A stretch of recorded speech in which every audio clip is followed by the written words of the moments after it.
The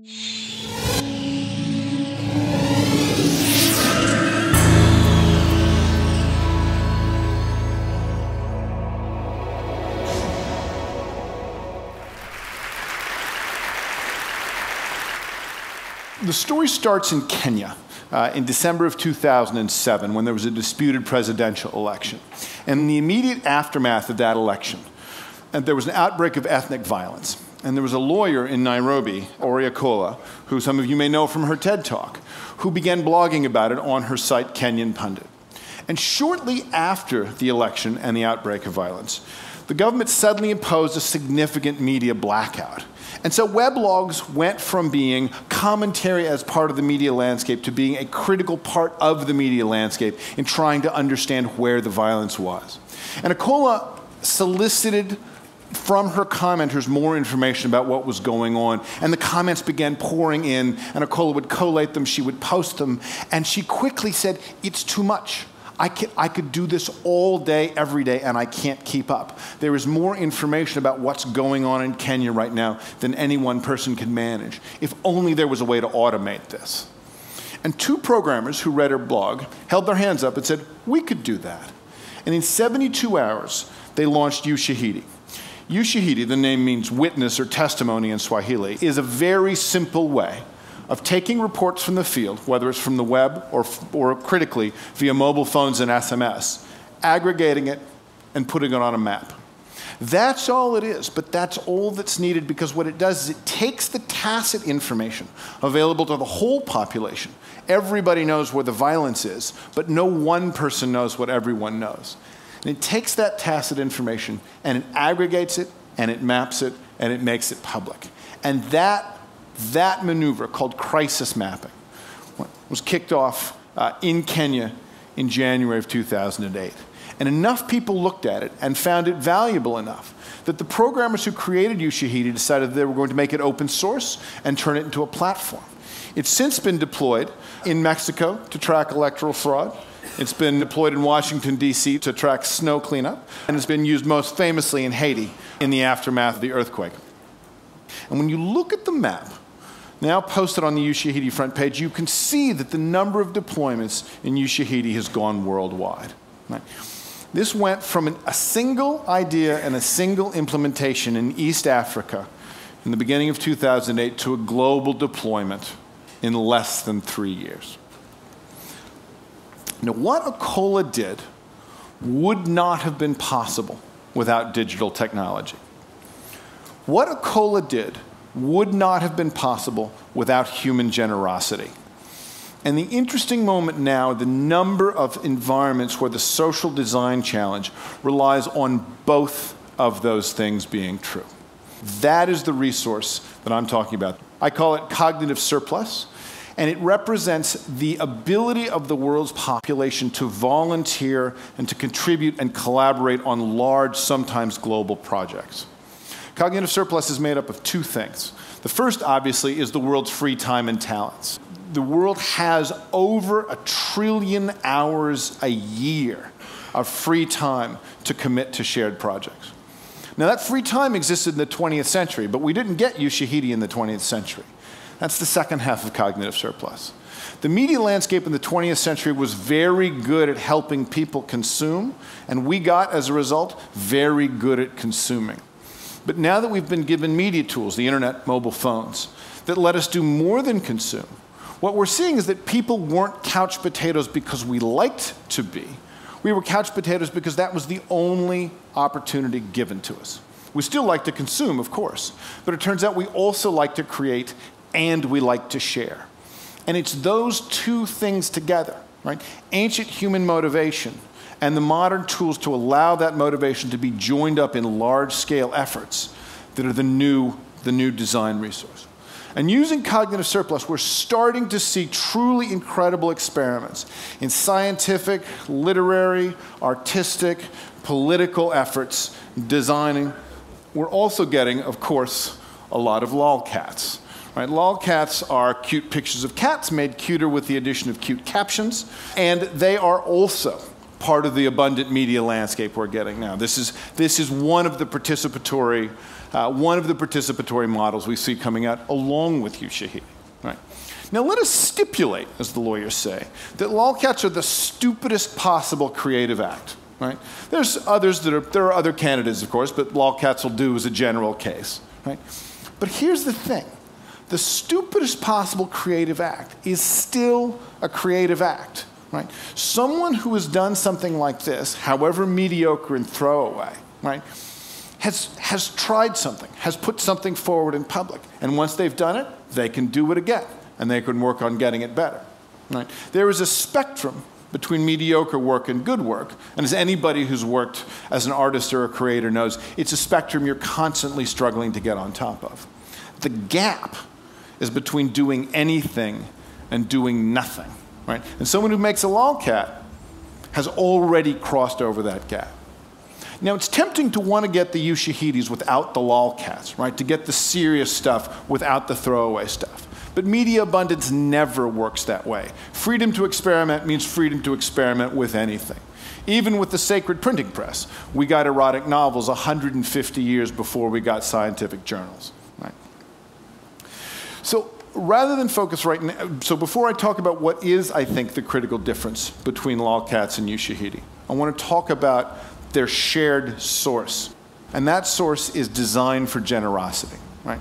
It is one of the curiosities of our historical era that even as cognitive surplus is becoming a resource we can design around, social sciences are also starting to explain how important our intrinsic motivations are to us, how much we do things because we like to do them rather than because our boss told them to do them or because we're being paid to do them.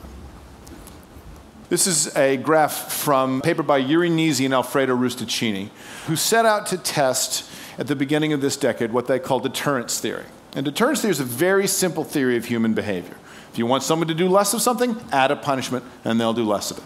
Simple, straightforward, commonsensical, also largely untested.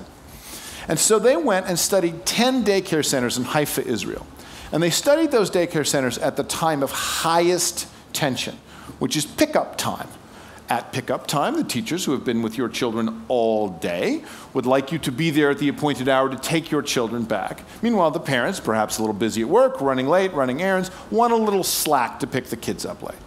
So Nisi and Rustaccini said, how many instances of late pickups are there at these 10 daycare centers? And they saw, and this is what the graph is, these are the number of weeks and these are the number of late arrivals, that there were between 6 and 10 instances of late pickups on average in these 10 daycare centers. So they divided the daycare centers into two groups. And the white group there is the control group. They changed nothing. But the group of daycare centers represented by the black line, they said, we are changing this bargain as of right now. Right? If you pick your kid up more than 10 minutes late, we're going to add a 10 shekel fine to your bill. Boom. No ifs, ands, or buts. And the minute they did that, the behavior in those daycare centers changed. Late pickups went up every week for the next 4 weeks until they topped out at triple the pre-fine average, and then they fluctuated at between double and triple the pre-fine average for the life of the fine.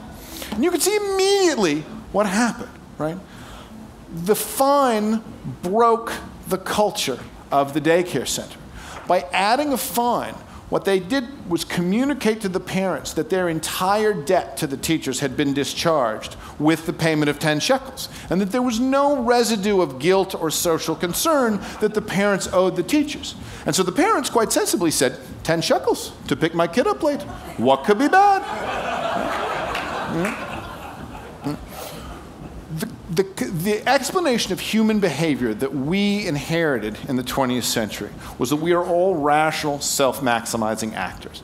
And in that explanation, right, the daycare center that had no contract should have been operating without any constraints. But that's not right. They were operating with social constraints rather than contractual ones. And critically, the social constraints created a culture that was more generous than the contractual constraints did. So Nisi and Rustaccini run this experiment for a dozen weeks, run the fine for a dozen weeks. And then they say, okay, that's it, all done, fine. And then a really interesting thing happens. Nothing changes, right? The culture that got broken by the fine stayed broken when the fine was removed. Not only are economic motivations and intrinsic motivations incompatible, that incompatibility can persist over long periods. So the trick, right, in designing these kinds of situations is to understand where you're relying on the economic part of the bargain, as with the parents paying the teachers, and when you're relying on the social part of the bargain, when you're really designing for generosity. And this brings me back to the LOLcats and to Ushahidi. This is, I think, the range that matters. Both of these rely on cognitive surplus. Both of these designed for the assumption that people like to create and we want to share. Here is the critical difference between these, right? LOLcats is communal value. It's value created by the participants for each other. Communal value on the networks we have, right, is everywhere. Every time you see a large aggregate of shared publicly available data, whether it's photos on Flickr or videos on YouTube or whatever. This is good. I like LOLcats as much as the next guy, maybe a little more even. But this is also a largely solved problem. I have a hard time envisioning a future in which someone is saying, where, oh, where can I find a picture of a cute cat? Right? Ushahidi, by contrast, is civic value. It's value created by the participants but enjoyed by society as a whole. The goals set out by Ushahidi are not just to make life better for the participants, but to make life better for everyone in the society in which Ushahidi is operating. And that kind of civic value is not just a side effect of opening up to human motivation. It really is going to be a side effect of what we collectively make of these kinds of efforts. There are 1 trillion hours a year of participatory value up for grabs. That will be true year in and year out. The number of people who are going to be able to participate in these kinds of projects is going to grow. Right?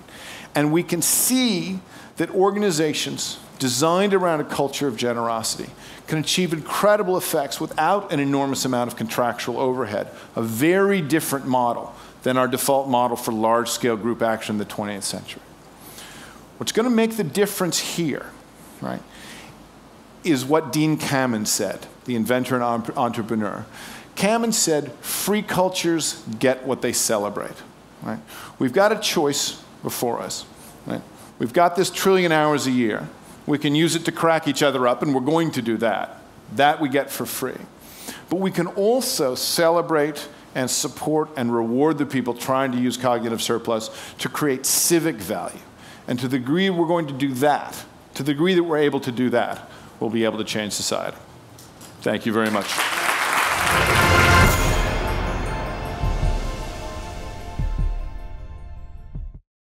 Investment in broadband high-speed internet can help small businesses create new American jobs. Small businesses are being formed, dreams are being launched, and at AT&T, we're investing billions to upgrade and build out our wired and wireless networks. Now is not the time to stall momentum or stifle innovation or investment. Jobs, dreams, and the future are at stake. AT&T, your world delivered.